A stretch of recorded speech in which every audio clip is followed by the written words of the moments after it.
안녕하세요. 주일은 잘 보내셨나요?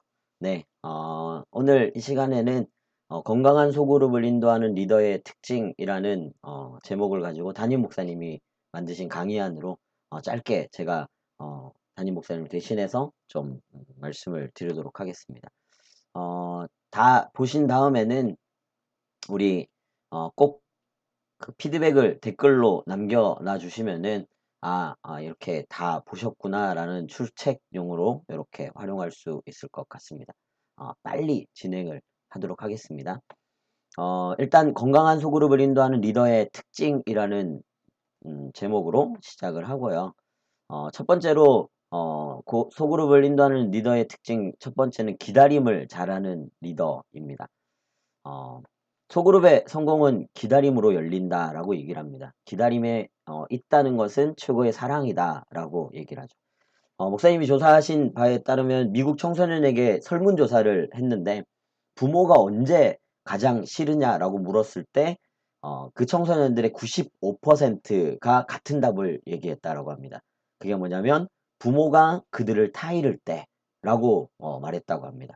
뭐 때릴 때도 아니고 용돈을 줄 때도 아니고 뭐 고함을 지를 때도 아니고 그냥 앉혀놓고 타이르는 말을 할 때 가장 싫다라는 겁니다. 그만큼 누구에게 조언을 받는 것을 중압감으로 여기는 세대, 그게 지금 현재의 세대입니다.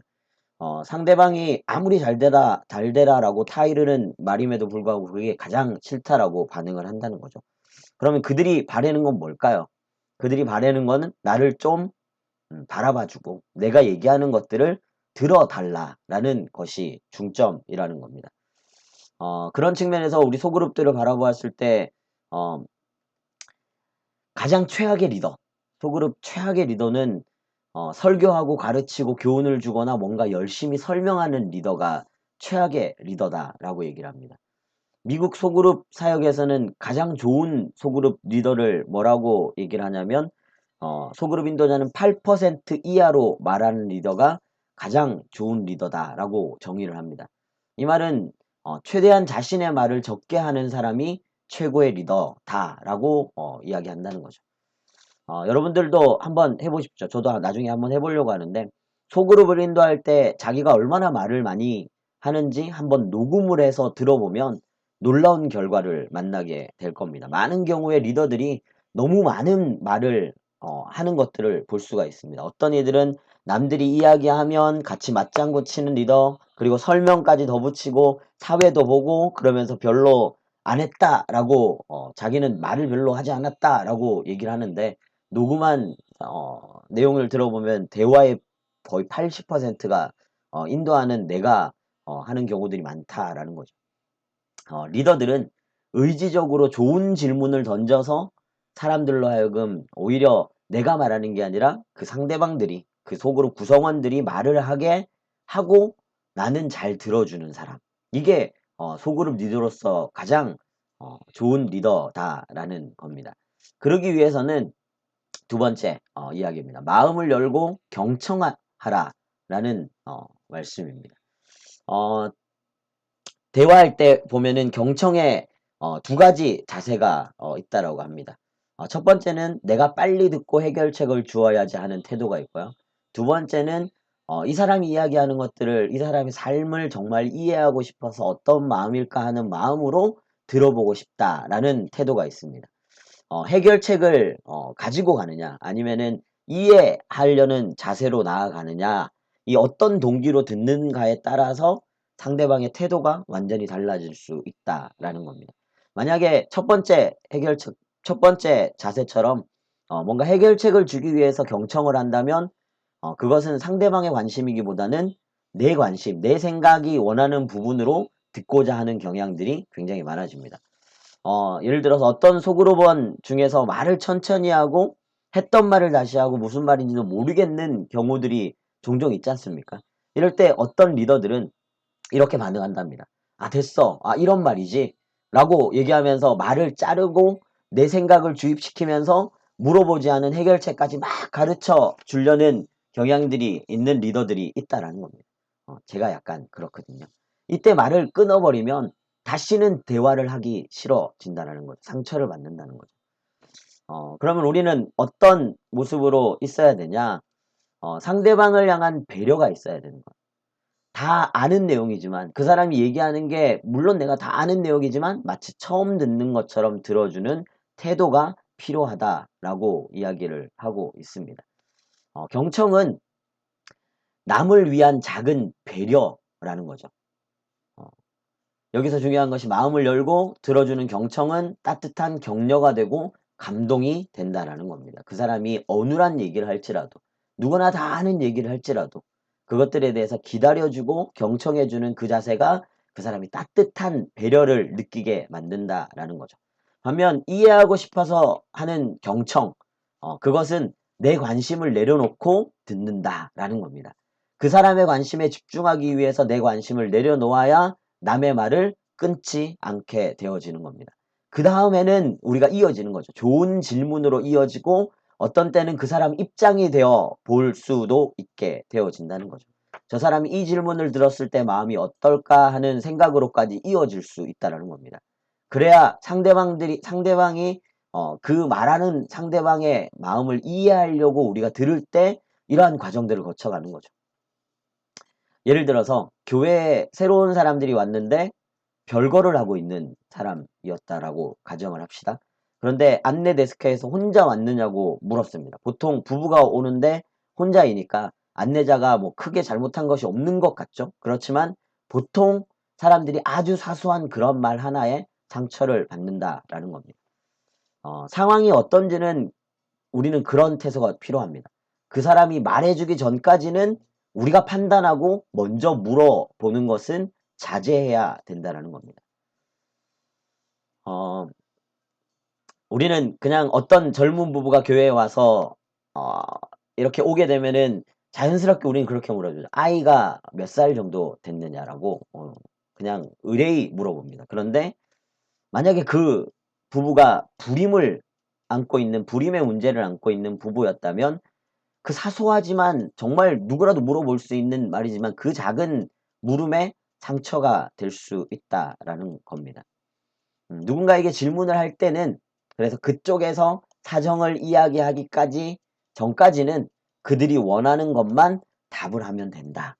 라는 것이 소그룹 리더의 어쩌면은 좋은 자세라는 겁니다. 예를 들어 공감하면서 우는 것 굉장히 필요합니다.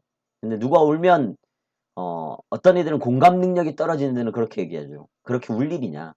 살아보면 더 심한 일도 많은데 그것 가지고 우냐라고 얘기를 하죠. 틀렸다는 겁니다. 어떤 사람이 차를 뽑았다라고 생각하면 기뻐하면서 막 차 자랑을 하잖아요. 그런데 꼭 초를 치는 사람이 있습니다. 그 차 이런 문제들이 있어서 리콜 받은 차입니다. 라고 뭐 그런 것들을 막 이렇게 얘기를 한다는 거죠. 그래서 공감하고 경청하는 자세가 우리 가운데 정말 필요하다는 겁니다. 로마서 12장 15절에 보면요. 이런 말씀이 있습니다. 기뻐하는 사람들과 함께 기뻐하고 슬퍼하는 사람들과 함께 슬퍼하십시오. 라고 말씀을 하고 있습니다.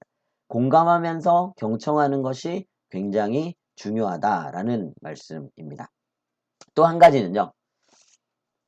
대화 중에 주제를 바꾸는 것을 좀 자제해야 된다라는 겁니다. 이건 굉장히 좀 공감이 가는 부분인데요. 어느 가정에서 태어난 아이가 말하는 것도 걷는 것도 늦었다라고 합니다. 근데 마침내 이 아이가 걷는 날에 며느리가 기뻐서 시어머니에게 전화를 걸어서 그 소식을 전했답니다. 그랬더니 시어머니가 뭐라고 얘기했냐면 네 남편은 그때 뛰었다 라고 하면서 자기 아들 자랑을 막 늘어놓는 겁니다. 며느리가 어떤 마음일까요? 며느리의 대화 주제는 애가 오늘 걷는 것이었는데 시어머니는 당신의 아들을 이야기하는 것으로 주제를 확 바꿔 버렸다라는 겁니다. 이게 굉장히 유의하고 조심해야 되는 이야기인 것 같습니다. 그래서 우리는 상대가 꺼낸 주제에 대해서 계속 질문을 해줄 필요가 있습니다. 그리고 그 질문 안에서 아까 잠깐 언급했듯이 곤란한 질문은 피하는 게 좋습니다.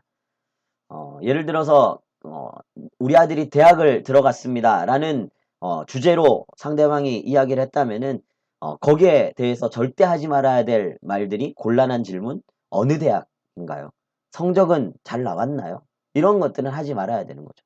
그리고 정말 최악 중에 최악은 자기 아들 이야기들로, 자기 자녀들이 대학 간 이야기들로 이렇게 주제를 갑자기 확 전환해 버리는 것들이 굉장히 하지 말아야 될 이야기라는 겁니다.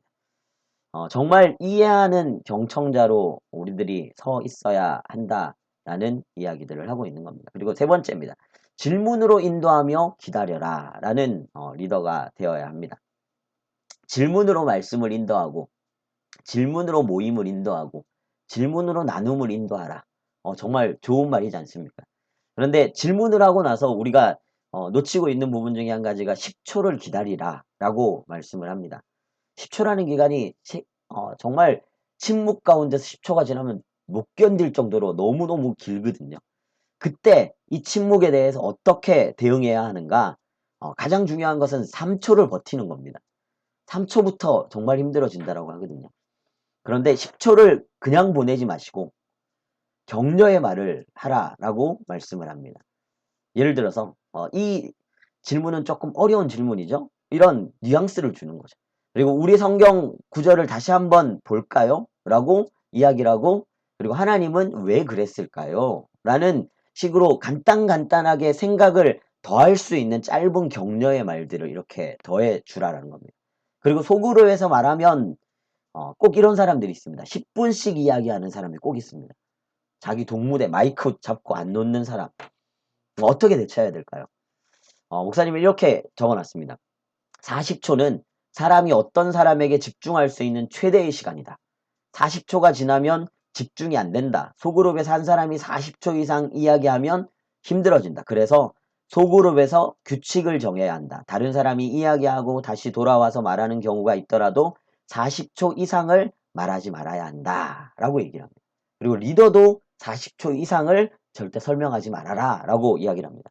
어떤 교회는 모래시계를 사다가 모래시계를 다 내려오기까지 이야기하는 그런 형식들을 만들어내는, 규칙을 만들어내는 소그룹도 있다고 합니다. 우리가 주의해야 되는 것이 뭐냐면 리더들은 자꾸 모든 침묵의 공간을 내가 메꿔야 한다라는 강박관념 가운데 사로잡혀 있는데, 그 모든 생각을 우리가 자유해야 한다는 겁니다. 모든 침묵의 순간들도 우리가 메꿔야 하는 시간들이 아니라 그렇게 기다려주면서 함께 만들어 가야 되는 시간이다라는 거죠. 네 번째로 말씀을 마음으로 기다려라. 굉장히 좋은 말씀인데, 우리가 하나님을 기다리는 것, 서로를 기다리는 것은 굉장히 어려운 일이지만 하나님을 기다릴 줄 아는 사람이어야만 다른 사람을 기다릴 수 있다 라고 이야기를 합니다. 하나님을 기다릴 줄 아는 사람이어야만 다른 사람을 기다릴 수 있다라는 거죠. 하나님을 웨이터처럼 기다리라 라는 제목의 책이 있답니다.